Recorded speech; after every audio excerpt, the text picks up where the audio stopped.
Hello student, good evening. तो mechanics में हम लोग प्रीवियस लेक्चर में हमने लॉ ऑफ मशीन्स देखा था। उसके साथ साथ हमने आइडियल मशीन और रिवर्सिबल मशीन के बारे में हमने डिस्कस किया था। उस पर बेस्ड कुछ न्यूमेरिकल हमने देखे थे। उसके अलावा जो टॉपिक्स हमने कवर किए थे वो था सेल्फ लॉकिंग मशीन। उसके अलावा मैक्सिमम एफिशिएंसी हमने देखा था, दैट इज़ 1/A। ये और इसी पे बेस्ड हमने कुछ न्यूमेरिकल क्वेश्चन जो है वो डिस्कस किए थे। साथ ही साथ हमने रिवर्सिबल मशीन के लिए एफिशिएंसी देखा था कि रिवर्सिबल मशीन की एफिशिएंसी जो है वो 50% से अधिक होनी चाहिए। तो आइए एक और न्यूमेरिकल प्रॉब्लम को डिस्कस करते हैं। उसके बाद हम मूव करेंगे अपने नेक्स्ट टॉपिक पे, जो कि आपका लीवर होगा। यहाँ पे एक क्वेश्चन दिया हुआ है जो कि मशीन्स पे ही बेस्ड है। दिया हुआ है कि एक मशीन में यह पाया गया है कि 120 न्यूटन का प्रयास 3000 न्यूटन भार उठाता है और 160 न्यूटन का प्रयास 4000 न्यूटन का भार उसी दूरी तक उठाता है। यदि मशीन का वेलोसिटी रेशियो 36 हो तो ज्ञात कीजिए। पहले तो आपको मशीन का नियम जो है वो फार्मूला लिखना है, जो कि हम बता चुके हैं आपको। उसके अलावा मैक्सिमम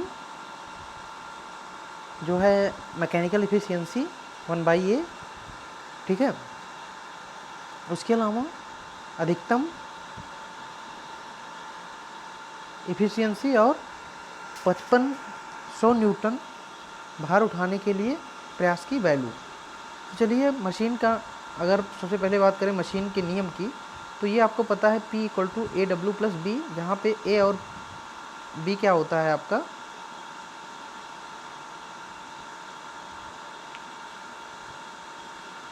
तो देखिए यहाँ पे आपको दो कंडीशंस दी हुई हैं। 120 न्यूटन के भार के लिए 120 न्यूटन का प्रयास 3000 न्यूटन का भार और 160 न्यूटन का प्रयास 4000 न्यूटन का भार। तो कॉन्जिक्यूटिवली जो आपकी मशीन की इक्वेशन है जो आपने लिखा है उसको पुट कर दीजिए और आपको A और B की वैल्यू मिल जाएगी। तो पहले आप 120 और 3000 जब पुट करेंगे तो इक्वेशन हो जाएगी 120 = ये आपकी इक्वेशन हो जाएगी 120 = A × 3000 + B। फिर आप 160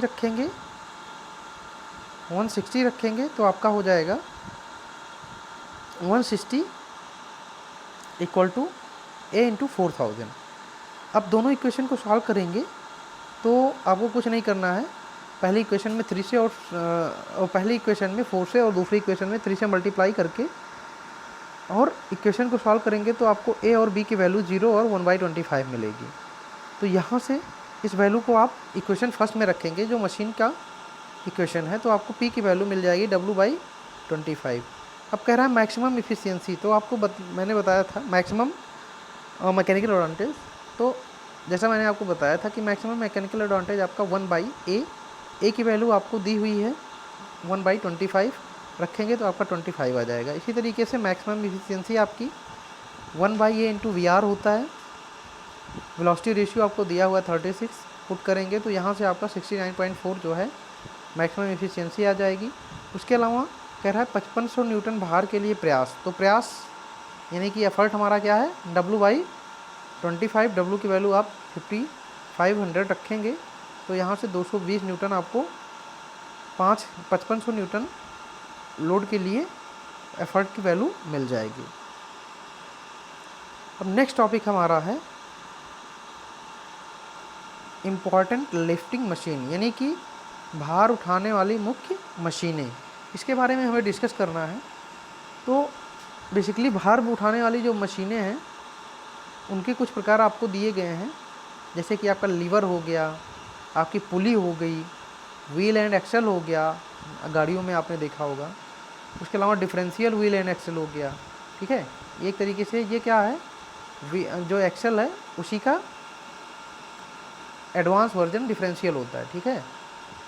उसके अलावा बात करें तो कैप्स्टन या ढोल चरखी जिसको आप कहते हैं, फिर विंच एंड क्रैब हो गया। फिर नेक्स्ट है हमारा worm and worm wheel, rack and pinion screw and gauge, screw jack. तो ये जो आपके कुछ वेट लिफ्टिंग मशीन्स हो गई। अब इनके बारे में आइए वन बाय वन हम डिस्कस करते हैं। पहला आपका है लीवर। तो लीवर के बारे में हमने आपको ऑलरेडी यूनिट सेकेंड में या फर्स्ट में जो है हमने आपको डिस्कस किया था कि लीवर एक तरीके से एक प्रकार की स्ट्रेट या कह लीजिए कर्व छड़ होती है या रॉड होती है, ठीक है, जो कि एक स्थिर बिंदु के या एक फिक्स पॉइंट के अबाउट रोटेट करती है। उसी फिक्स पॉइंट को हम फल्क्रम या आपकल आलम्ब कहते हैं, ठीक है। और लीवर पे एक एंड पे क्या करते हैं, एफर्ट लगाकर, या एक एंड पे क्या, लीवर पे कहीं भी आप एफर्ट लगाकर और लोड को आसानी से उठा सकते हैं। अगर बात करें तो जो लीवर का मैकेनिकल एडवांटेज होता है, यांत्रिक लाभ, वो एक से कम होता है। तो इस प्रकार के जो लीवर होते हैं, इस प्रकार से जो लाभ हमको होता है उसको हम लीवर लाभ या लीवर एडवांटेज बोलते हैं। फिर लीवर को बढ़ाने के लिए या जो इसकी मैकेनिकल एडवांटेज है उसको बढ़ाने के लिए हम एक से अधिक लीवर का एक साथ प्रयोग यानी कि कंपाउंड लीवर का इस्तेमाल करते हैं, जिसमें दो या दो से अधिक छड़ या कह लीजिए रॉड का इस्तेमाल किया जाता है। अब आइए, हमने क्या नाम है लीवर की और चीज़ें हमने ऑलरेडी डिस्कस करी हुई हैं। तो आइए कुछ क्वेश्चंस देखते हैं। कह रहा है कि चित्र में प्रदर्शित एक पत्थर को एक समान शब्बल द्वारा सरकाया जाता है, ठीक है। किसी समय पत्थर के संपर्क में शब्बल का बिंदु B भूमि से 20 सेंटीमीटर ऊंचाई पर है, तो पत्थर की शब्बल पर प्रतिक्रिया ज्ञात की गई है। शब्बल का भार 50 न्यूटन, एक सिरे पर 150 न्यूटन ऊर्ध्वाधर बल लगा है। शब्बल की लंबाई 220 तथा आलम्ब C से पत्थर के संपर्क बिंदु B की दूरी 25, ठीक है। चलिए, सब कुछ तो दिया हुआ है। देखिए यहाँ पे कह रहा है कि एक शब्बल है जिसके द्वारा हम एक लोड को उठा रहे हैं। तो चलिए हम मान लेते हैं कि वो शब्बल जो हॉरिजॉन्टल है उससे, या कह लीजिए आपका फर्श से, जिस सरफेस पे इस पत्थर को हम सरका रहे हैं उससे थीटा एंगल पे वर्क कर रहा है, ठीक है। अब जैसा कि आपको पता है कि जो वेट होता है, शब्बल का वेट आपको दिया हुआ है 50 न्यूटन, और एक जो बल लग रहा है ऊपर की तरफ वो है वर्टिकली अपवर्ड 150 न्यूटन, ठीक है। तो यहाँ पे 150 न्यूटन लग गया, और वेट शब्बल का वो आपको वर्टिकली डाउनवर्ड मिडिल पॉइंट पे लगेगा, दैट इज G से 50 न्यूटन। उसके अलावा बात करें तो C से B की दूरी आपको 25 दी हुई है। C से B की दूरी आपको 25 सेंटीमीटर दी हुई है। अब देखिए हमारे पास बेसिकली एक तो अपवर्ड जो है एफर्ट लग रहा है P 150 न्यूटन, एक G पॉइंट पे लोड लग रहा है 50 न्यूटन, ठीक है। तो लेकिन इनकी दूरी जो है वो हमें किसी भी फिक्स पॉइंट पे नहीं पता है। तो अगर हम मान लीजिए मूवमेंट लेते हैं C के अबाउट, तो सबसे पहले हमें जो लगने वाले फोर्सेस हैं इनकी दूरी C से पता होनी चाहिए। तो अगर हमें एंगल पता चल जाए, जो एंगल हमने माना है, तो हमें दूरी पता चल जाएगी। तो मान लीजिए ये एंगल थीटा है, तो आपको पता है कि ये डिस्टेंस अगर B to D ये आपको पता चल जाए, तो B to D डिस्टेंस आपको शायद जो है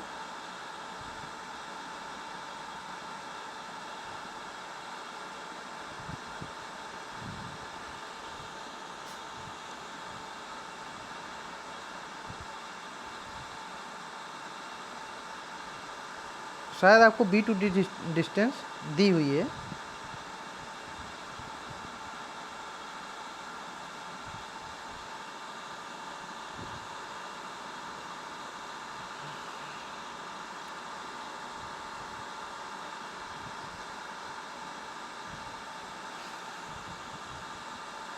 ठीक है, आपको ये 25 पता है, सॉरी ये आपको 25 पता है, आपको ये हाइट 20 दिया हुआ है। तो आप सीधे सीधे साइन थीटा का इस्तेमाल करेंगे अगर, तो साइन थीटा बराबर हमारा होता है, ये होता है लंब बटे आधार। तो लंब बटे कर्ण। लंब आपको 20 दिया हुआ है और कर्ण आपको 25 दिया हुआ है, ठीक है। तो यहाँ से अगर आप इसको सॉल्व करेंगे तो ये आपका कितना आ जाएगा, 4/5, ठीक है। अब आपको थीटा साइन इनवर्स 4/5, चलिए ठीक है। आपको इस्तेमाल क्या करना है, देखिए थीटा आपको पता चल गया, आपको निकालना है CM और CE। तो यहाँ से CM क्या हो जाएगा, ये हो जाएगा आपका 25 cos थीटा,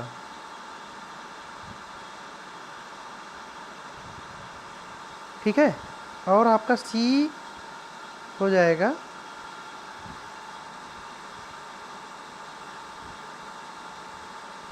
ये आपका हो जाएगा 220 cos थीटा,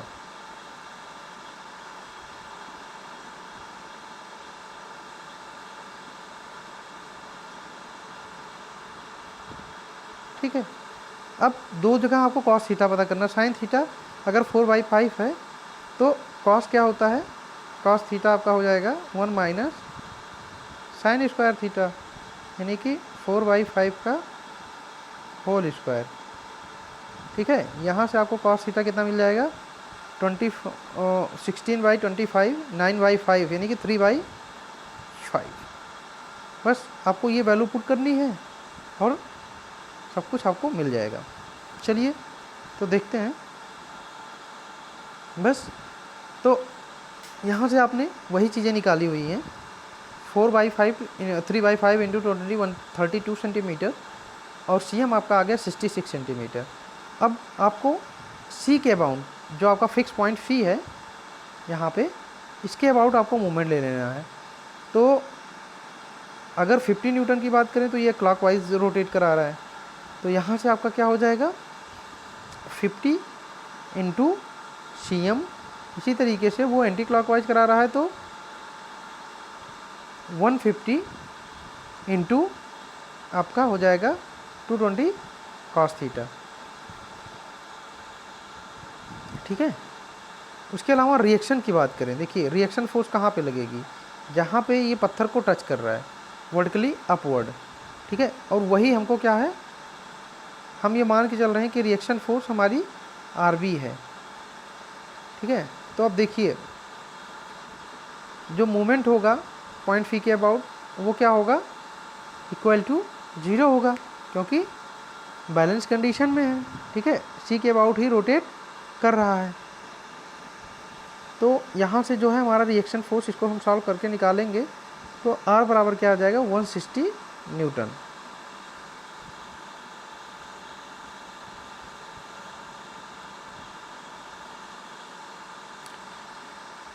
आइए एक और क्वेश्चन देखते हैं। कह रहा है सुपारी काटने वाली एक सरौते की भुजाएं 15 सेंटीमीटर लंबी हैं। किसी सुपारी को कब्जे वाले सिरे से, यानी कि जहाँ पे जो हिंज रहता है दोनों एंड आपका, उस सिरे से 2 सेंटीमीटर की दूरी पर रखकर भुजा के सिरे पर 40 न्यूटन के बल द्वारा तोड़ा जाता है। ज्ञात कीजिए सुपारी को उसी पर रखे कितने भार द्वारा तोड़ा जा सकता है, ठीक है। चलिए तो जैसे कि आपको दिया हुआ है कि 40 न्यूटन के वेट द्वारा जो है सुपारी को तोड़ा जा रहा है। तो मान लीजिए जब सुपारी को तोड़ा जाएगा तो उसके ऊपर लोड अप्लाई किया जाएगा। पॉइंट B पे अभी सुपारी है, ये आपकी सुपारी यहाँ पे रखी हुई है पॉइंट B पे, ठीक है। तो जब पॉइंट B पे क्या होगा, आपका लोड अप्लाई होगा तो एक रिएक्शन फोर्स जो है सुपारी लगाएगी ऊपर वाले, क्या नाम है, जो आपका रॉड है, जो रॉड इसे प्रेस कर रहा है, ठीक है। तो वो हम मान के चल रहे हैं कि R है। अब फिक्स पॉइंट हमारा कौन सा है, हम मान लेते हैं ये जो हिंज पॉइंट है ये, इसी के अबाउट हम मूवमेंट ले लेते हैं। तो अगर हम इस पॉइंट के अबाउट मूवमेंट लेंगे तो आपका क्या होगा, वो होगा R इंटू 2 अब ये एंटी क्लॉकवाइज है तो इसे हम पॉजिटिव मान के चल रहे हैं। इसी तरीके से जो 40 न्यूटन वेट नीचे की तरफ लग रहा है तो 40 इंटू 15 ये हमारा नेगेटिव हो जाएगा इक्वल टू 0, क्योंकि मोमेंट जो है वो क्या होगा, सी के अबाउट आपका 0 होगा। तो यहाँ से आपको आर बराबर क्या मिल जाएगा सॉल्व करने पे, आर बराबर मिल जाएगा 40 इंटू 15/2 यानी कि 20 इंटू 15, ये आपको मिल जाएगा 300। अब कह रहा है कि अगर हम किसी भी भार को उसी जगह पे रखें जहाँ पे सुपारी रखी गई है तो कितना भार रखने पे हमारा सुपारी जो है वो टूट जाएगा। तो जितनी रिएक्शन फोर्स पे अभी सुपारी टूट रही है, अगर उतना ही भार हम वहाँ पर रख देंगे तो आसानी से हमारी सुपारी टूट जाएगी। ठीक है, चलिए नेक्स्ट क्वेश्चन, नेक्स्ट टॉपिक हमारा है पुली, या जिसको आप कहते हैं घिरनी। तो देखिए, जो पुली होती है वो आपकी लकड़ी या लोहे की बनी होती है, ठीक है, पहिए के समान होती है। इस पे क्या होता है कि इसके सरकमफ्रेंस पे एक ग्रुप्स कटे होते हैं जिसमें रस्सी लिपटी रहती है चारों ओर से, ठीक है। और ये ग्रुप्स बनाने का एक ही पर्पज होता है कि जो हमारी रस्सी है वो इससे बाहर फिसल के ना जाए। ये क्या करती है, अपने एक्सिस के अलॉन्ग जो है, एक्सिस के अबाउट फ्रीली रोटेट करती है, और इसके एक्सिस को हम क्या बोलते हैं, एक्सल या धुरा कहते हैं। अब धुरा जो है वो लकड़ी का भी बना हो सकता है, मेटल का भी, किसी भी चीज़ का बना हो सकता है।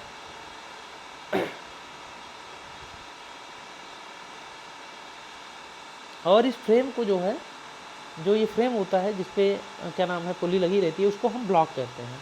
अब अगर बात करें घिरनी सहित पुली को ब्लॉक पुली भी कहा जाता है, यानी कि जिस पे पुली रोटेट करती है उसको हम ब्लॉक कहते हैं। अगर हम पुली को भी कह दें, ऐड कर लें, तो इसको हम टोटल जो हमारा वो होगा उसको हम ब्लॉक पुली कहते हैं, ठीक है। अब अगर बात करें एजम्पशंस की कि हम घिरनी में या पुली में कौन कौन से एजम्पशंस को ऑलरेडी मान के चलते हैं, तो सबसे पहला कि हम ये मानते हैं कि ये जो है हमारी जो भी घिरनी है उसका वेट इन नगण्य है, यानी कि नेग्लिजिबल है, ठीक है। उसके अलावा जो आपकी पुली है वो कम्प्लीटली फ्रिक्शनलेस है, हालांकि प्रैक्टिकली ऐसा संभव नहीं है। तो फ्रिक्शनलेस होगा तो जो फ्रिक्शन फोर्स होगी वो घिरनी और या कह लीजिए आपकी रस्सी और पुली के बीच में वो क्या होगी, नगण्य होगी या नेग्लिजिबल होगी। इसी तरीके से बात करेंगे तो दोनों ओर चूँकि आपकी रस्सियाँ होती हैं, ठीक है, तो फ्रिक्शन हम ये मान के चल रहे हैं कि फ्रिक्शन जो है, फ्रिक्शन पुली और रस्सी के बीच में नहीं है। इसलिए क्या होगा कि जब फ्रिक्शन नहीं होगा तो दोनों ही एंड पे जो टेंशन होगा रस्सियों में वो क्या होगा, इक्वल होगा मैग्नीट्यूड में, ठीक है। अब आइए अगर बात करें सिंगल पुली की, ठीक है, तो सिंगल पुली में क्या होता है, इसमें एक ही आपकी पुली लगी होती है जिसको हम सिंगल पुली या एकल घिरनी भी कहते हैं। इसमें क्या होता है कि जो वेट हमें लिफ्ट करना होता है, एफर्ट की वैल्यू उसी वेट के क्या होती है, बराबर होती है। और इसका अगर बात करें मैकेनिकल एडवांटेज, ठीक है, वो 1 यानी कि इकाई के बराबर होगा। इसलिए जो ये वेलोसिटी रेशियो होता है एकल घिरनी का या सिंगल पुली का, वो भी क्या होता है, यूनिटी होता है। अब अगर बात करें तो बेसिकली इस पुली का जो इस्तेमाल हम करते हैं वो आपका जो भी एफर्ट है उसकी डायरेक्शन को चेंज करने के लिए किया जाता है, ठीक है।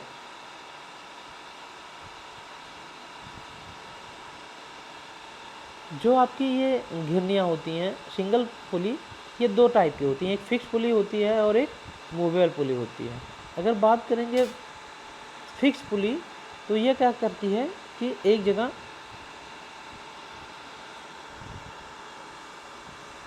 जो फिक्स पुली होती है आपकी वो एक जगह स्टेशनरी रहती है, मतलब कि पोजीशन उसकी फिक्स रहती है, मूव नहीं करती है, और जो रस्सी होती है वो प्रयास या एफर्ट लगाए जाने पे पुली के ऊपर से मूव करती रहती है चारों तरफ, जिससे कि पुली भी अपने सेंटर के अलॉन्ग अबाउट मूव करती है।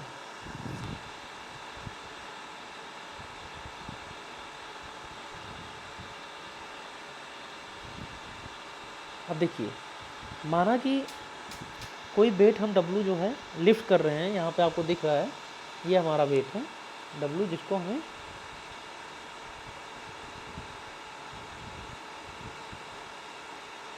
लिफ्ट करना है, ठीक है। हमारा एफर्ट P जो है इस वेट को लिफ्ट करने के लिए लगा रहे हैं, तो इसके वजह से क्या होगा, एक रिएक्शन होगी, ठीक है। और ये क्या होगी, वर्टिकल डायरेक्शन में होगी। ये अरेंजमेंट आपको इस तरीके से दिख रही है, क्योंकि अगर हम सीधे वर्टिकली दिखाते तो जो क्या नाम है, सारी जो रस्सियाँ हैं या अदर पार्ट्स हैं वो क्या होते, ओवरलैप कर जाते हैं, और वो चीज़ें आपको अच्छे से समझ में नहीं आती हैं, इसीलिए इस तरीके से दिखाया गया है। तो अगर हम बात करें बैलेंस की, तो डाउनवर्ड फोर्सेस आपकी जो लग रही हैं वो वेट है आपका और एफर्ट है आपका, ठीक है। और अपवर्ड फोर्स आपकी क्या लग रही है, वो आपकी रिएक्शन फोर्स जो कि सेंटर पे से पास होती है, ओ से पास होती हुई लग रही है, मान लीजिए, ठीक है। अब अगर बात करें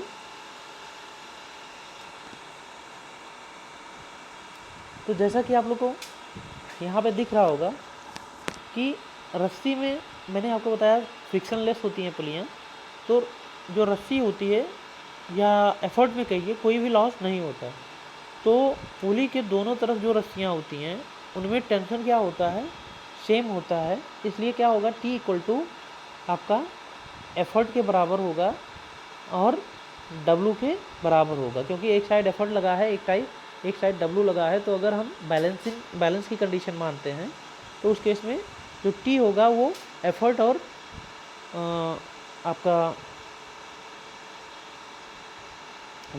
वेट के बराबर होगा, ठीक है, जो हमने सस्पेंड करा है। तो यहाँ से अगर हम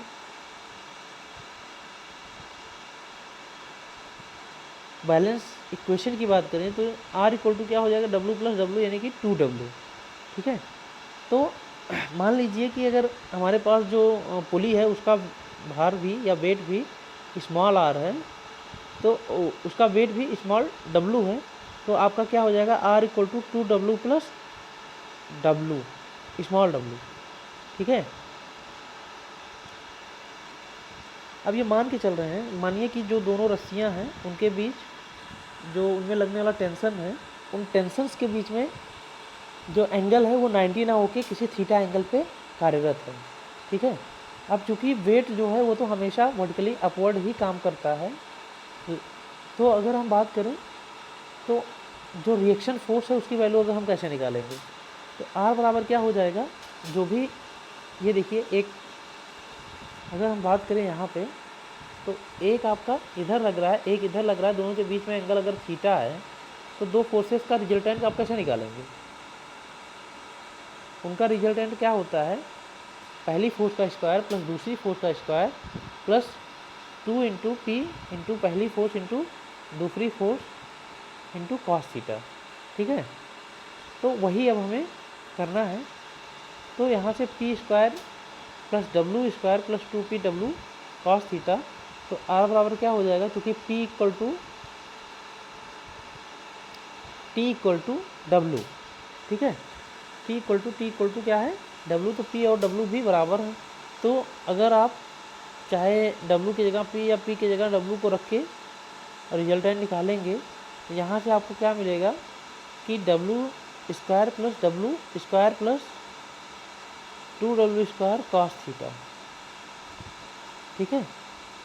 तो अगर आप W स्क्वायर को ऐड करके W को कॉमन ले लिए दोनों से, तो ये मिल जाएगा R इक्वल टू W, फिर आपको मिलेगा R equal to W common ले लेंगे तो बचेगा अंदर 2 प्लस 2 कॉस थीटा। अब अगर हम सेकेंड केस की बात करें जिसमें हम पुली के वेट को भी कंसीडर करते हैं, मान लीजिए पुली का वेट आपका स्मॉल डब्लू है, तो यहाँ से आपका आर बराबर क्या आ जाएगा, P square plus capital W plus small W plus 2p capital W plus small W into cos theta. ठीक है। अब मान लीजिए कि इस सिचुएशन में जो वेट है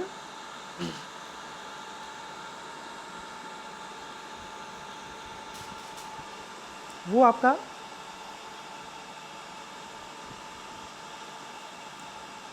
x दूरी तय करता है। ठीक है। तो वो दूसरे एंड पे जो रस्सी होगी वो भी सेम ही डिस्टेंस को, जो एफर्ट आपका जिस एंड पे लग रहा होगा वो भी हमारा सेम ही डिस्टेंस पे मूव करेगा। तो अगर बात करेंगे तो वहाँ से मान लीजिए आपका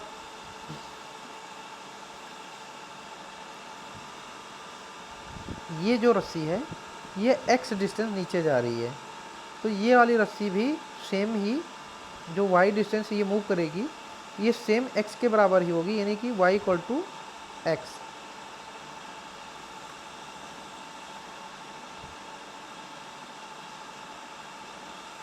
तो यहाँ से देखेंगे वेलोसिटी रेशियो, तो वेलोसिटी रेशियो क्या होता है, y बाई एक्स। ठीक है। इसी तरीके से अगर बात करें मैकेनिकल एडवांटेज, तो आपको पता है वेट बाई एफर्ट, और चूँकि वेट जो होता है W, एफर्ट आपका क्या होता है, वो होता है W बराबर P। तो इसको रखेंगे तो आपका वेलोसिटी रेशियो भी क्या आ जाएगा, 1 आ जाएगा। और इफ़िशियंसी जो है वो क्या होता है, मैकेनिकल एडवांटेज और वेलोसिटी रेशियो दोनों 1-1 है, इसलिए इफ़िशियंसी भी क्या आएगी, 1 आएगी।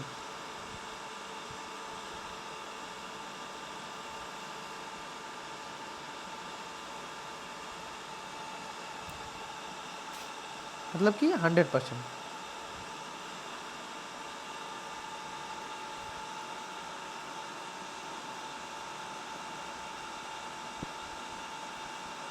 तो ये हमने पहला जो देखा वो था फिक्स्ड पुली। जब ब्लॉक क्या होता है, स्थिर रहता है, या कह लीजिए रस्सी के सहारे जो है वो फिक्स्ड रहता है, और अपने जो एक्सल है उसके अराउंड जो है वो रोटेट करता है। ठीक है। अब दूसरा केस देखते हैं, फिक्स पुली।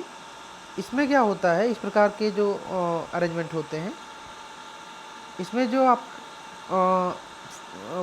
पुली होती है वो अपने ब्लॉक के साथ ऊपर नीचे क्या कर सकती है, मूव कर सकती है, अपने ब्लॉक के साथ ऊपर नीचे मूव कर सकती है। इसमें एक तरीके से एक जो है फिक्स पुली बी, जिसके ऊपर से जो है रस्सी को हम पास करने के बाद क्या करते हैं, घिरनी जो आपकी ए है उसको हम सपोर्ट देते हैं, जिससे कि वो नीचे की तरफ, एक बैग नीचे की तरफ ना भागे। ठीक है।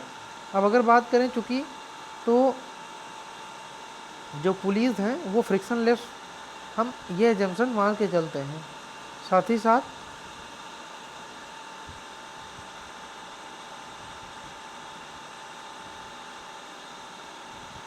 इससे क्या होता है कि जो टी की वैल्यू है वो हर एक पॉइंट पे क्या रहेगी, इक्वल रहेगी, क्योंकि फ्रिक्शन लेस मान के हम पुली को चल रहे हैं।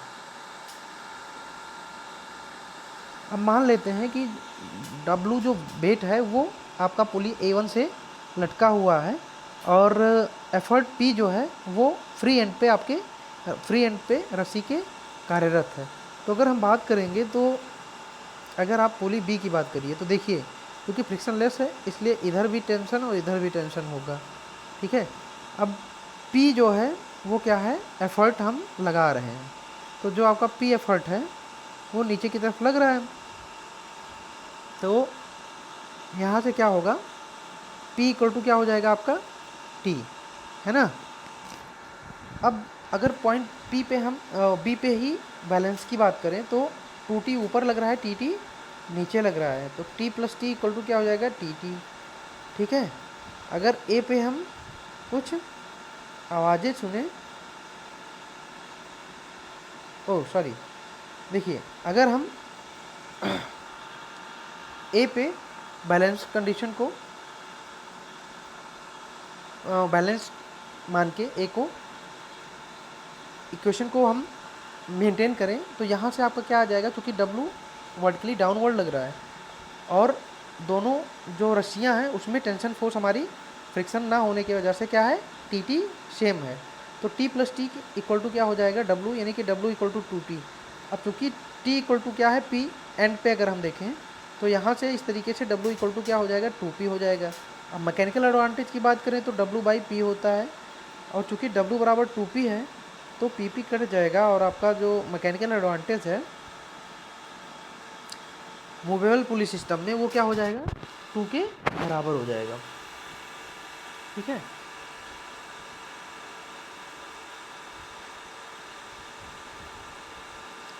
इसी तरह से मान के चल रहे हैं कि मान लीजिए जो एंड फ्री एंड है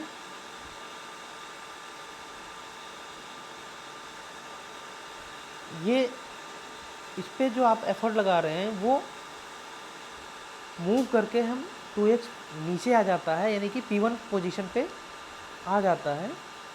ठीक है, इसी तरीके से अगर बात करें तो जो पुली A है वो भी मूव करके A से A1 पोजीशन पे ऊपर की तरफ चली जाती है। अतः जब हम x दूरी जो है डिस्प्लेस करते हैं तब जो है एफर्ट आपका वो 2x दूरी डिस्प्लेस होता है। ठीक है, तो अगर यहाँ पे हम बात करेंगे वेलोसिटी रेशियो की तो एफर्ट का डिस्प्लेसमेंट अपॉन वेट का डिस्प्लेसमेंट, तो एफर्ट का डिस्प्लेसमेंट आपका कितना हो गया, 2x, और जो आपका भार है W उसका डिस्प्लेसमेंट कितना होगा, x होगा। ठीक है, तो यहाँ से भी आपको वेलोसिटी रेशियो क्या मिल जाएगा, 2 मिल जाएगा।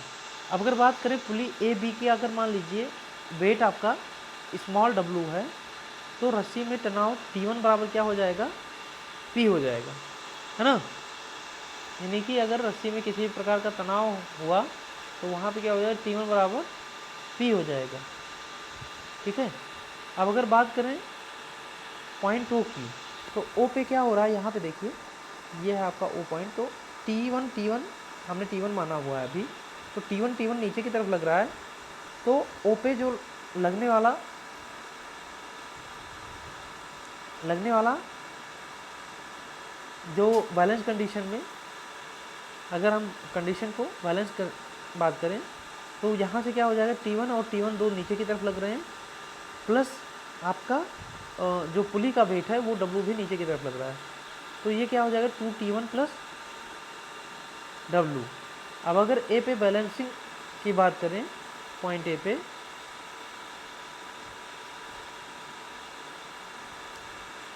तो यहाँ पे क्या होगा, T1 प्लस W बराबर 2T1 प्लस W, है ना। इसी तरीके से A पर जो अगर A पे बैलेंसिंग की बात करें तो आपका जो वेट होगा W और wait of pulley small w, ठीक है, ये किसके बराबर होंगे, T1 प्लस T1, जो कि क्या है, टेंशन है। तो यहाँ से आपका T1 क्या हो जाएगा, जो सस्पेंडेड वेट है plus wait of pulley upon 2।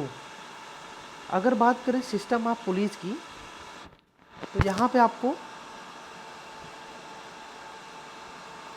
जो है मतलब मूवेबल और फिक्स्ड पुली के अरेंजमेंट के हिसाब से हमें बेसिकली 3 ऐसे सिस्टम मिलते हैं जिसमें हमें हाईली मैकेनिकल एडवांटेज गेन होता है। पहला है आपका फर्स्ट सिस्टम ऑफ पुली, या कह लीजिए घिरनियों का प्रथम निकाय, फिर दूसरा है घिरनियों का द्वितीय निकाय, और तीसरा है आपका तृतीय निकाय, यानी कि थर्ड सिस्टम ऑफ पुली। अब अगर बात करें फर्स्ट सिस्टम ऑफ पुली की तो इसमें क्या होता है कि जो पुलीज होती हैं इस तरीके से अरेंज होती हैं कि प्रत्येक घिरनी के या पुली के अपनी एक तरीके से प्रत्येक जो आपकी पुली होती है वो एक फ्री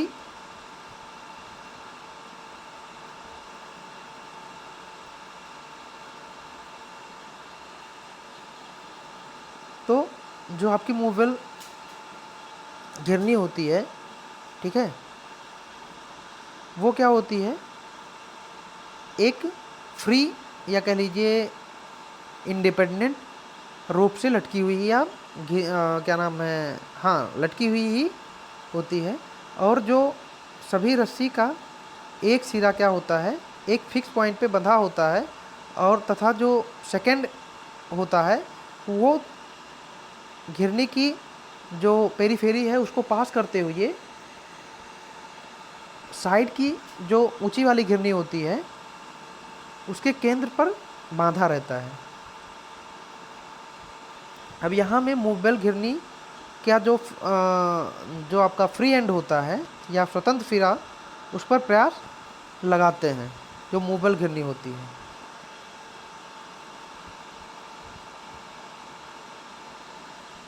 पहले इन घिरनियों का प्रयास जो है केवल दिशा देने के लिए किया जाता था। अब ये है आपका अरेंजमेंट, देखिए यहाँ पे जो आपको पुली 5 दिख रही है ये फिक्स है और सारी मूवेबल हैं। अब मूवेबल का जो है जो एक सिरा है वो फिक्स कर दिया गया है और दूसरा सिरा उसके ऊपर वाली घिरनी से कनेक्टेड है, और सबसे लास्ट वाली घिरनी का जो फ्री एंड है वहाँ पे हमें जो एफर्ट है उसे लगाना है। अब बात करें अगर वेलोसिटी रेशियो की, तो मान लीजिए आपका जो वेट W है वो x डिस्टेंस मूव करके नीचे चला जाता है। मान लीजिए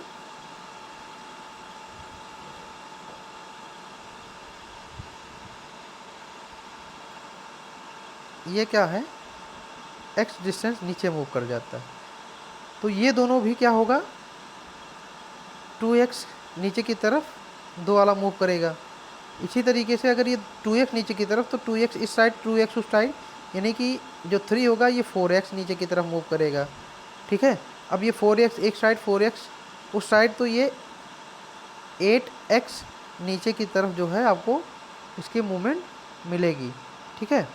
तो इस तरीके से बात करें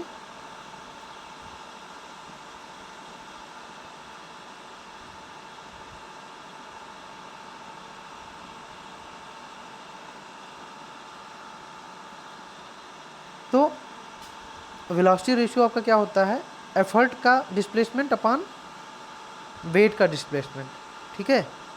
तो एफर्ट का डिस्प्लेसमेंट की अगर बात करें तो एफर्ट कितना मूव कर जाएगा, एंड में ये आपका मूव कर जाएगा 2⁴x, है ना। जैसे पहला क्या करेगा, ये नीचे से x मूव करा तो ये 2x, तो ये 2x यानी कि 4x, फिर ये 4x, तो आपका 4x इधर 4x उधर 8x, अब 8x और 8x ये आपका 16x। तो जो वेट होगा वो आपका 2⁴ यानी कि 16x जो है मूव करेगा। वेलोसिटी रेशियो क्या होगा, प्रयास का डिस्प्लेसमेंट अपान वेट का डिस्प्लेसमेंट। तो एफर्ट का डिस्प्लेसमेंट आपको पता है 16x हो गया, और वेट का डिस्प्लेसमेंट हमने x लिया हुआ है, तो यहाँ से 2⁴ जो है वो आपको ऑलरेडी जो है पे कर दिया गया। अगर बात करें तो 2⁴ जो है वो आपका वेलोसिटी रेशियो आएगा, ठीक है। अब मान लीजिए घिरनियों की संख्या n है, तो नंबर ऑफ घिरनी के बेस पे ही क्या होगा, जो आपका पावर 4 है वो वैरी करता रहेगा।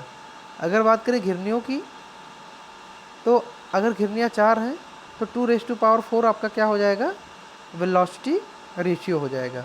अगर घिरनियाँ n है तो वेलोसिटी रेशियो आपका 2⁻n हो जाएगा।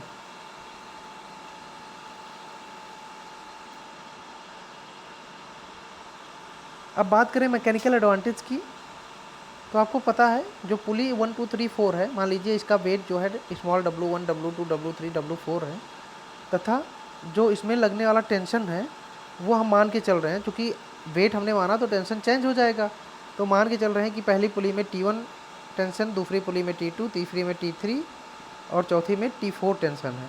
अब बैलेंस की कंडीशन देखें तो पहली पुली का जो बात करेंगे तो यहाँ पे पुली का वेट और जो वेट सस्पेंडेड है दोनों का वेट नीचे की तरफ काम करेगा, और जो T1 होगा वो ऊपर की तरफ दोनों ही रस्सियों में काम करेगा।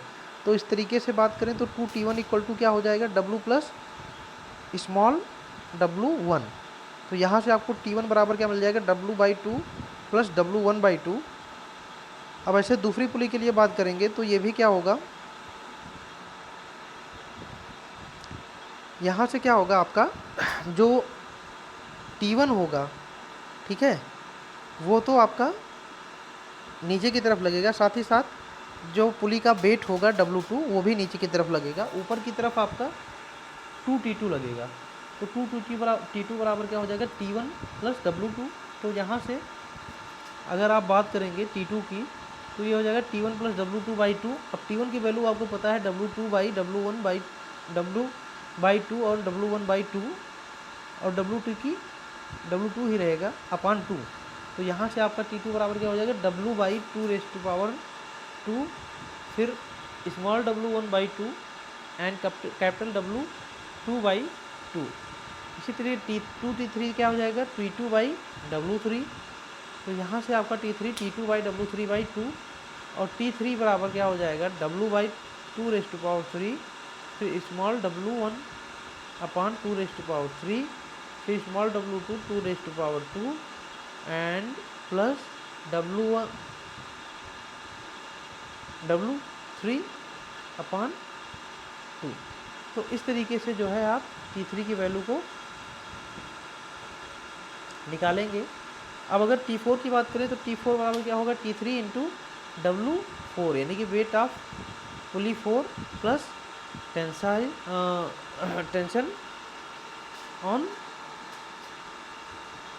इन रोप, ठीक है।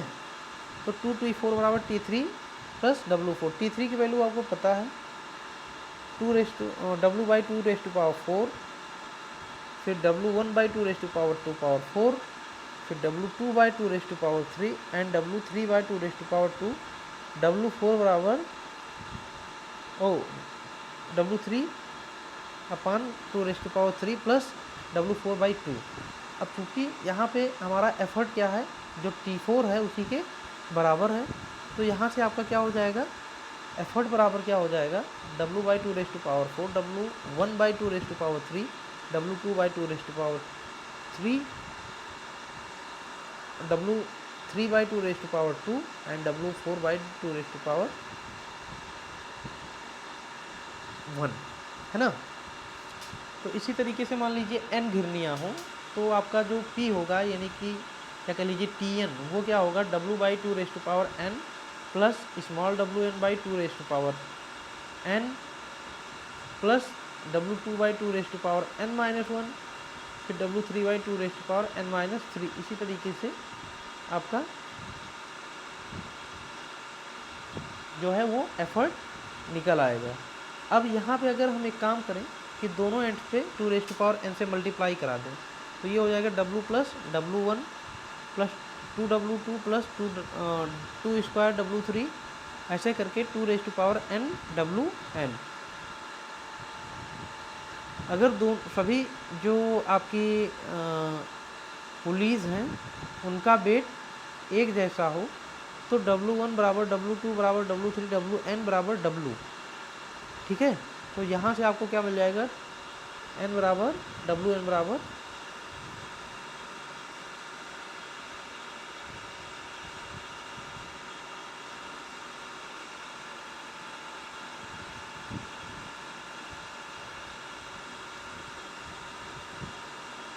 यहाँ से आपको जो है P equal to W plus small w, अगर जब आपका जो वेट है पुलिस का वो सेम हो, उस केस की बात कर रहे हैं, ठीक है। तो आपका W प्लस स्मॉल w, फिर 1 plus 2 plus 2 square 2 raise to power n plus 2 raise to power n minus 1, ठीक है। यहाँ तक जो है आपको आपका एफर्ट निकल आएगा। अब अगर इसको थोड़ा सा और मॉडिफाई करेंगे तो जो एफर्ट होगा वो W plus small w 2 raise to power n minus 1, क्योंकि 1 plus 2 square plus 2 raise to power n जो है ये क्या है, GP सीरीज़ है, और GP का समेशन यही होता है कि 2 raise to power n minus 1 by 2 raise to power n, ठीक है। अगर बात करें इफ़िशियंसी की 100% हो तो जो मैकेनिकल एडवांटेज है वो कितना आता है,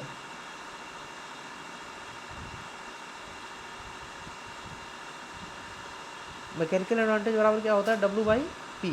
अब आपको पता है पी की वैल्यू, तो डब्ल्यू बाई पी की वैल्यू रखेंगे W by W plus small W two raise to power n minus one by two N. अब इसको रखेंगे तो 2n ऊपर चला जाएगा, तो आपका मैकेनिकल एडवांटेज बचेगा w into two raise to power n upon w plus small w two raise to power n minus one. अब अगर हम जो है घिरनियों का जो पुलिस का वेट है उसे हम नेग्लिजिबल मान लें, तो w की वैल्यू हम 0 पुट करेंगे। तो 0 पुट करने पे आपका मैकेनिकल एडवांटेज क्या हो जाएगा, w into two raise to power n by W. ठीक है, डब्ल्यू डब्ल्यू क्या हो जाएगा, कैंसिल हो जाएगा। तो जो मैकेनिकल एडवांटेज बचेगा two raise to power n, जहाँ पे n नंबर ऑफ n जो होगा वो नंबर ऑफ पुलिस होगा। ठीक है, फिर नेक्स्ट बात करें तो सेकेंड जो सिस्टम है पुली का, इसमें क्या होता है कि पुली के दो ब्लॉक होते हैं। एक ऊपर का ब्लॉक होता है जो कि फिक्स होता है, और एक नीचे का ब्लॉक होता है जो कि मूवेबल होता है। अब यहाँ पे आपको दिख रहा है, यहाँ पे दो अरेंजमेंट दिख रहे होंगे। ठीक है, अब जैसे ही एक आपको एक कम्बिनेशन मिलेगा जहाँ पे आपके जो पुलिस हैं उनकी नंबर ऑफ पुलिस की संख्या क्या होगी, सेम होगी, और एक में अलग होगी। तो अभी हम क्या करेंगे, दोनों को डिस्कस करेंगे। यहाँ पे मान लीजिए जो दिया हुआ है, तो ऊपरी ब्लॉक के सबसे निचले बिंदु से, यानी कि जो आपका ऊपरी ब्लॉक है उसका सबसे निचला पॉइंट जो है वहाँ से प्रारंभ होके, और जो आपका पुली है 1 2 3 4 5 एंड 6 से होते हुए होकर पी तक जो है वो आपकी रस्सी जा रही है। ठीक है, अब पी पे क्या है, एफर्ट लगा रहे हैं। तो अगर हम बात करें जो, तो हमारी जो फिक्स पुली जो है यहाँ पे, वो आपको ऊपर से 6 4 एंड 2 मिल जाएंगी, यानी कि 2 4 6, और जो मूवेबल पुली होंगी वो 1 3 एंड 5 होंगी। अब देखिए यदि क्या करें, यदि जो ऊपरी ब्लॉक है उसमें जो घिरनियों की संख्या है या पुली की संख्या है वो मूवेबल पुली की जो संख्या है उससे एक अधिक हो, तो इस तरीके के सिस्टम में घिरनियों की संख्या क्या हो जाती है, ऑड हो जाती है या विषम हो जाती है। ठीक है, जैसे कि आप सेकंड केस में दिख रहा है, यहाँ पे ऊपर वाले जो ब्लॉक है उसमें घिरनियों की संख्या 3 है, जबकि नीचे वाले में जो मूवेबल है वो 2 है। उसके अलावा बात करें तो जो रस्सी होती है उसको ऊपरी बिंदु से प्रारंभ होकर, और जो आपकी पुलिस है 1 2 3 4 5 उससे होती हुई प्रयास जो है एक एंड पे प्रयास अप्लाई किया जाता है। ठीक है, अब मान लीजिए कोई वेट डब्लू हम लटका दे रहे हैं नीचे, और पी को फ्री एंड पे जो है फोर्स के लिए अप्लाई कर रहे हैं कि जो पी है हमारा वो फ्री एंड पे वेट के अगेंस्ट काम करे। अब मान लेते हैं कि वेट हमारा जो डब्लू है वो एक्स ऊपर की तरफ जाता है, तो जो निचला ब्लॉक है वो कंप्लीट ब्लॉक क्या हो जाएगा, ऊपर की तरफ एक्स डायरेक्शन एक्स दूरी मूव कर जाएगा। तो जिस कारण जो आपकी रस्सी है वो दोनों एंड पे क्या होगी, एक्स एक्स कम होगी। तो इस तरीके से अगर हम बात करें तो कुल टोटल जो लंबाई मूव करेगी वो कितनी मूव करेगी, 2x ये 5 नंबर, 2x 3 नंबर और 2x 1 नंबर, तो टोटल जो है 6x मूव करेगी, और आपका जो एफर्ट होगा वो 6x डिस्टेंस मूव कर जाएगा नीचे की तरफ। ठीक है, अब अगर वेलोसिटी रेशियो की बात करें तो प्रयास द्वारा चली गई दूरी अपान भार द्वारा चली गई दूरी। अब देखिए जो आपका एफर्ट है वो 6x डिस्टेंस चल रहा है और भार आपका x डिस्टेंस चल रहा है। तो x से यहाँ से ये आपका गलत दिया हुआ है, 6 नहीं होगा, ये x होगा। ठीक है, तो x आपका कैंसिल आउट होगा, बचेगा 6। ठीक है, तो वेलोसिटी रेशियो आपका कितना हो गया, 6 हो गया। इसी तरीके से अगर 5 पुलियों के केस में वेलोसिटी रेशियो क्या होगा, 5x अपान x कैंसिल हो जाएगा और आपका वेलोसिटी रेशियो 5 हो जाएगा। अब अगर हम वेलोसिटी रेशियो की बात करें तो नंबर ऑफ क्या है, नंबर ऑफ पुलिस के बराबर है, चाहे वो मूवेबल हो चाहे फिक्स हो। ठीक है, ये आप ध्यान रखिएगा सेकंड केस के अरेंजमेंट में। इसके अलावा अगर हम इफिशियंसी की बात करें तो mechanical advantage upon velocity ratio. Mechanical advantage क्या होता है? Efficiency into velocity ratio. और वेलोसिटी रेशियो क्या है? 1 है। एन क्या है? 1 है, यानी कि 100% है। तो इस तरीके से जो है एक रिलेशन मिलता है, जिसमें क्या होता है कि जो आपका मैकेनिकल एडवांटेज होता है वो नंबर ऑफ टोटल पुलिस के बराबर होता है, चाहे वो फिक्स हो चाहे वो मूविंग हो। ठीक है, अब अगर नेक्स्ट बात करें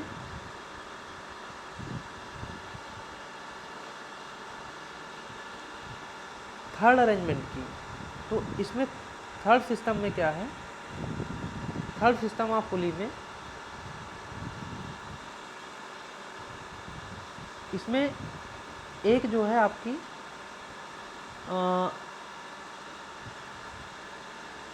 फिक्स पुली होती है जो कि आपको T1 दिख रही है। ठीक है, उसके अलावा कई जो है मूविंग पुलीज होती हैं। जो फिक्स पुली होती है वो मूविंग, यहाँ पे फिक्स पुली आपकी 1 है और मूविंग पुली 2, 3, 4 या और भी आप बढ़ा सकते हैं। ठीक है, ये आपकी क्या है? मूविंग पुली है। और जो जितनी भी पुलियाँ हैं वो एक इंडिविजुअल अलग अलग जो आपकी रोप है या रस्सी है उससे क्या है? लटकी हुई हैं। ठीक है, अगर पुली 1 की रस्सी जो है उसका एक सिरा एक बीम से, देखिए एक सिरा एक बीम से, ये जो आपका पुली 1 है ये इसका एक सिरा देखिए बीम से कनेक्ट है। दूसरा सिरा क्या है? दूसरी जो इसके नीचे वाली पुली है इसके मतलब पुली के ऊपर से होकर दूसरे वाली जो पुली है उसके सेंटर से कनेक्ट है। इसी तरीके से दूसरे पुली की बात करें तो उसका एक सिरा ये देखिए नीचे बीम से कनेक्ट है और दूसरा सिरा इसके ऊपर से जाकर तीसरी वाली पुली के सेंटर से कनेक्ट है। तो इसी तरीके से अगर बात करें तीसरी में, तो जो आपका तीसरी पुली है उसका एक सिरा नीचे आपके बीम से कनेक्ट है और दूसरा सिरा चौथी वाली पुली के सेंटर से कनेक्ट है, जबकि चौथी वाली पुली का एक सिरा बीम से कनेक्ट है और एक सिरा फ्री है जहाँ पे हम जो है एफर्ट को अप्लाई कर रहे हैं। अब चूँकि क्या मान रहे हैं कि फ्रिक्शन नहीं है पुली में, तो जो टेंशन है वो क्या होगा?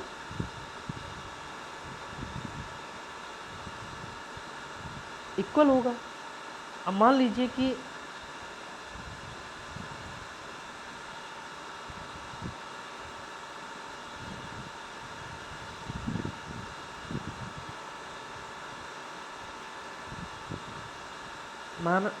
मान के चलते हैं कि डिफरेंट जो, अब देखिए यहाँ पे क्या होगा? टेंशन सेम नहीं होगा।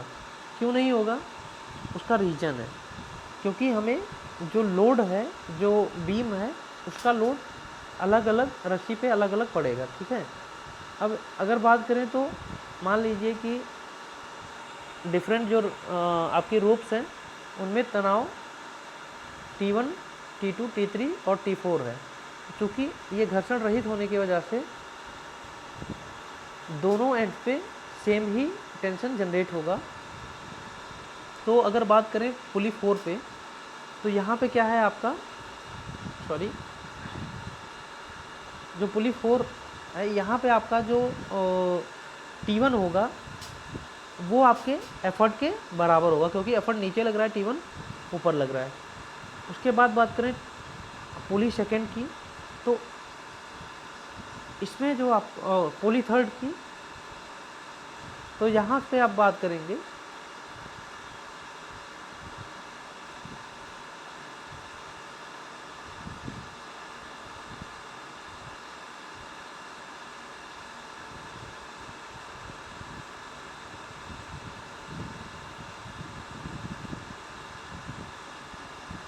तो पुली थर्ड में जो है अगर हम मान के चल रहे हैं टेंशन हमारा T2 है, तो ये कितना हो जाएगा? 2T2, क्योंकि दोनों एंड पे T2 लगेगा। 2T2 plus wait of pulley second इस तरीके से जो T2 जनरेट होगा वो क्या है हमारा T2 equal to two P plus W1। तो इसको यहाँ पे रखेंगे तो T3 इक्वल टू क्या मिल जाएगा 2 square P plus 2W1 plus W2। तो इसी तरीके से जब हम T4 की बात करेंगे तो T4 बराबर क्या हो जाएगा T3 plus 2T3 plus W3। अब T3 की वैल्यू आपको पता है 2 square P plus 2W1 plus W2 bracket में, है ना। तो इसको पुट करेंगे तो यहाँ से आएगा T4 बराबर 2 raise to power 3P plus 2 raise to power 2W1 plus 2W2 plus W3। तो इस तरीके से जो है हम सारे जो टेंशन की वैल्यू है रस्सियों में वो हमने निकाला, ठीक है। अब अगर वेट की बात करें तो जो वेट होगा नीचे की तरफ लग रहा है वो टेंशन के बराबर होगा, यानी कि T1 T2 T3 T4। अब इसको रख के अगर हम ऐड करेंगे सबको तो यहाँ से वेट बराबर क्या मिल जाएगा P 2 raise to power 4 minus 1 plus W1 2 raise to power 3 minus 1 plus W2 2 raise to power 2 minus 1, ठीक है। जहाँ पे क्या है n number of total pulleys हैं और पुली की संख्या क्या है जो मूविंग पुलीज हैं उनकी संख्या n-1 है। अब अगर हम मानते हैं कि जो लगने वाले आपके पुलिस हैं, ठीक है, उनका वेट समान है, यानी कि W1 equal to W2 equal to W3। तो यहाँ से आपका W बराबर क्या आ जाएगा P 2 raise to power n-1 plus W 2 raise to power n-1 plus 2 raise to power n-2 plus up to infinity minus n-1। तो यहाँ से अगर आप इसको थोड़ा सा सिंप्लीफाई करेंगे तो आपको W बराबर P raise to power 2n-1 plus W 2 raise to power n minus n-1, है ना। 2 raise to power n cancel out हो जाएगा। तो यहाँ से आपका मैकेनिकल एडवांटेज बराबर क्या होता है वेट अपॉन एफर्ट। तो weight P 2 raise to power n-1 plus W 2 raise to power n-1 upon P। तो इस तरीके से जो है इफ़िशियंसी की बात करें तो 100%, यानी कि आइडियल उसके लिए 1 होती है, ठीक है, 100%। अब mechanical advantage by velocity ratio equal to क्या होता है इफ़िशियंसी, जो कि 100% ऑलरेडी है। तो यहाँ से आपका मैकेनिकल एडवांटेज और वेलोसिटी रेशियो बराबर होंगे। मैकेनिकल एडवांटेज आपने ऑलरेडी निकाल रखा है। अब अगर बात करें कि अगर वेट जो है घिरनियों का या कह लीजिए पुलिस का वो 0 है, तो मैकेनिकल एडवांटेज बराबर क्या हो जाएगा मैकेनिकल एडवांटेज बराबर 2 रेज टू पावर 4, ठीक है। अब इसी पे बेस जो है आइए कुछ न्यूमेरिकल प्रॉब्लम्स को हम डिस्कस करते हैं।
यहाँ पे एक क्वेश्चन पहला दिया हुआ है कि घिरनियों के एक प्रथम निकाय में घिरनियों की कुल संख्या 4 है। एक पिंड जिसका भार 640 न्यूटन है उसे 128 न्यूटन के प्रयास द्वारा संतुलित किया जाता है। मशीन की दक्षता तथा घर्षण ज्ञात कीजिए। ओके, तो कुल जो है पुली की संख्या वो आपको 4 दी गई है।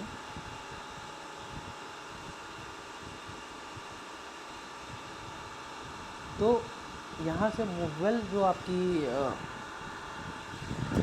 पुलीज होंगी वो कितनी होंगी, n-1 यानी कि 3 होंगी। वेट आपको 640 दिया हुआ है और एफर्ट आपको 128 दिया हुआ है। तो वेलोसिटी रेशियो 2⁴n अभी हमने देखा है फर्स्ट के केस में, ठीक है। तो यहाँ से कितना हो जाएगा 8।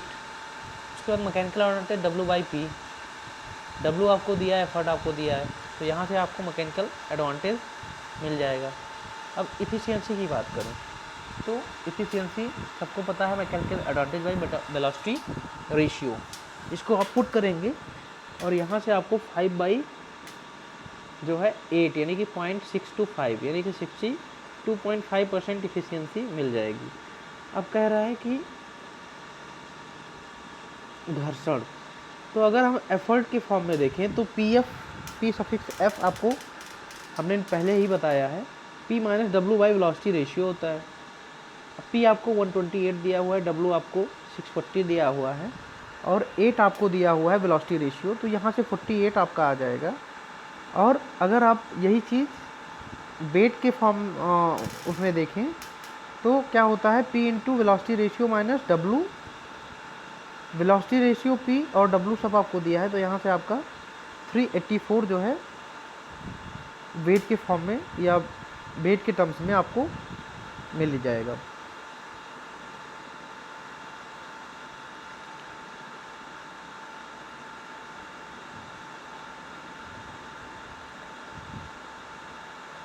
फिर नेक्स्ट क्वेश्चन की बात करें, दिया हुआ है कि 4 घिरनियों को इस प्रकार व्यवस्थित किया जाता है कि वे घिरनियों के प्रथम निकाय का तंत्र बनती हैं, जिसमें 3 चल घिरनियाँ हैं। फर्स्ट की बात कर रहा है, फर्स्ट केस की, ठीक है, फर्स्ट अरेंजमेंट की, जिसमें क्या होता है कि आपका एक एंड पुली से पास होते हुए दूसरे के सेंटर से कनेक्ट होता है, ठीक है, और दूसरा एंड फिक्स होता है ऊपर की तरफ, है ना, मूवेबल का। कह रहा है कि यदि निकाय की इफ़िशियंसी 90% हो तो 3000 के भार को उठाने के लिए आवश्यक एफर्ट का मान ज्ञात कीजिए।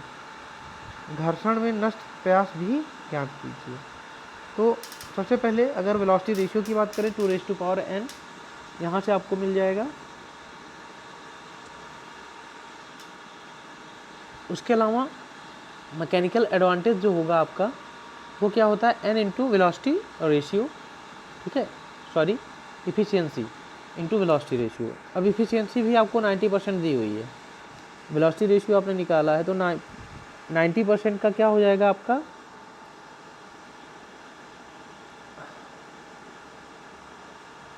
इफ़िशियंसी हो जाएगी। अब चूंकि मैकेनिकल एडवांटेज हमारा होता है W/P, तो यहाँ से आप P निकालेंगे तो W by efficiency into velocity ratio.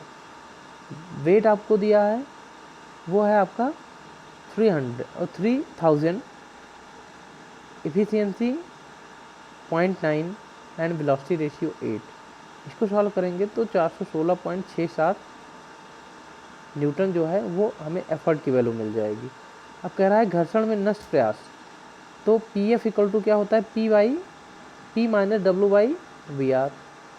P आपको पता चली गया है, W आपको 3000 पता ही है, वेलोसिटी रेशियो 8, तो यहाँ से आपका 41.67 न्यूटन जो है घर्षण में लास्ट जो वो है पता चल जाएगा।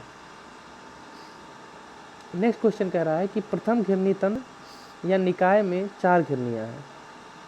यदि दक्षता 80% हो तो 2000 न्यूटन का भार उठाने के लिए कितने प्रयास की आवश्यकता होगी। सेम इसी पैटर्न पे क्वेश्चन है, आप लोग ट्राई करिएगा, नहीं आएगा तो हम फिर से डिस्कस कर देंगे।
चलिए एक और क्वेश्चन देखते हैं।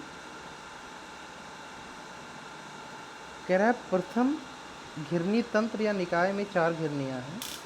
यदि दक्षता 80% हो तो 2000 न्यूटन का भार उठाने के लिए कितने प्रयास या प्रयास की आवश्यकता होगी।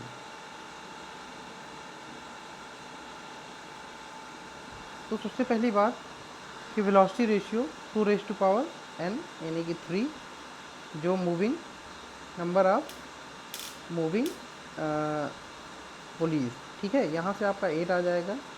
अब मैकेनिकल एडवांटेज, तो ये आपका होता है इफिशियंसी इंटू वेलोसिटी रेशियो, यानी कि 80% 8/100 इंटू 8, ये आपका 6.4 आ जाएगा।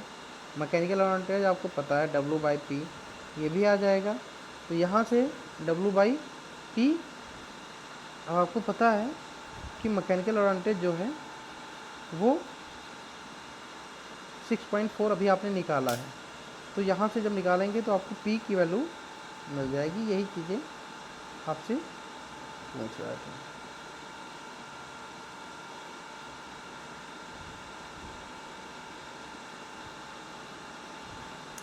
कह रहा है घिरनियों, नेक्स्ट क्वेश्चन कह रहा है घिरनियों के किसी तंत्र या निकाय में 6 घिरनियाँ हैं। एक ही डोरी सभी घिरनियों से गुजरती है, ठीक है। ये आपका सेकंड केस है, सेकंड ग्रुप। कह रहा है कि चित्र से स्पष्ट कीजिए कि यह प्रणाली किस प्रकार बोझ उठाने का काम करती है। दक्षता 68% हो तो 280 के प्रयास द्वारा कितना बोझ उठाया जाएगा।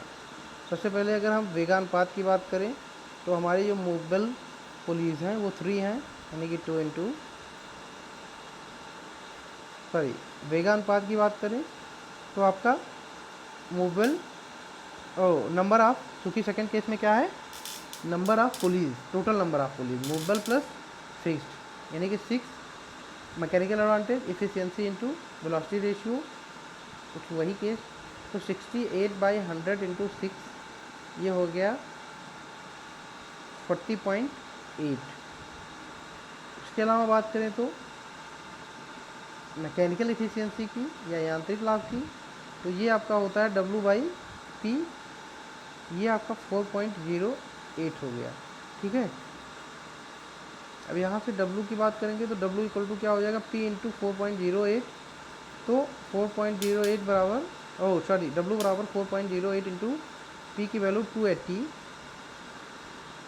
तो ये आपका आ जाएगा 1142.4।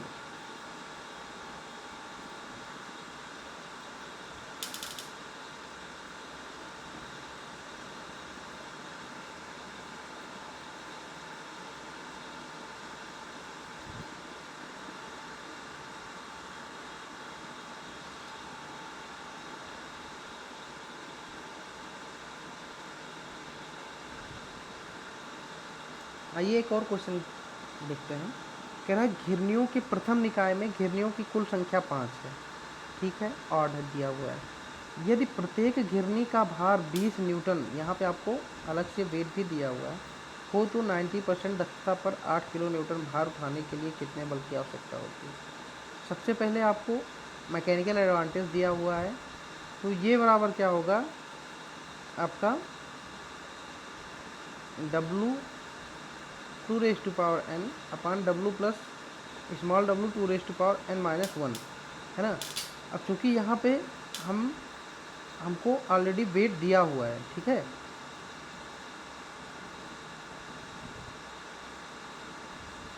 ये हम उस केस में लेते हैं जो हमारी इफिशियंसी क्या हो, 100% हो। अब W क्या है, उठाया गया भार, स्मॉल w घिरनी का, n क्या है, नंबर ऑफ मूवेबल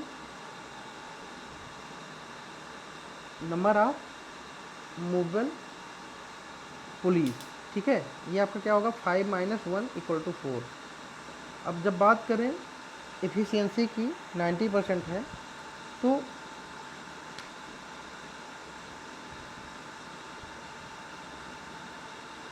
क्या होगा W/P =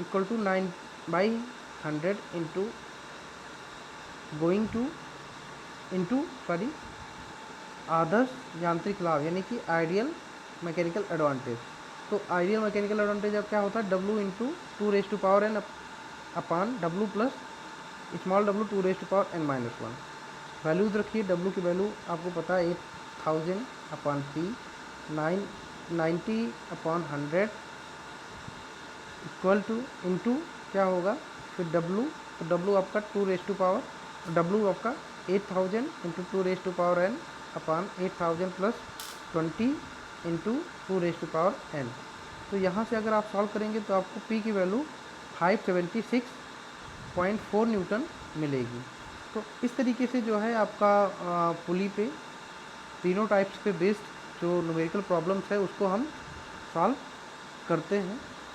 अगर कोई किसी भी प्रकार की किसी को कन्फ्यूज़न या डाउट है तो वो आप जो है ग्रुप में, क्लास में आप अपने क्वेरी कर सकते हैं या डायरेक्ट जो है पूछ सकते हैं। अब जो है आपका इस यूनिट में कुछ ही टॉपिक रिमेन्स हैं, जैसे कि आपका ये हो गया बेस्टन डिफरेंशियल पुली, उसके साथ साथ worm and worm wheel, screw jack और एक दो टॉपिक और हैं।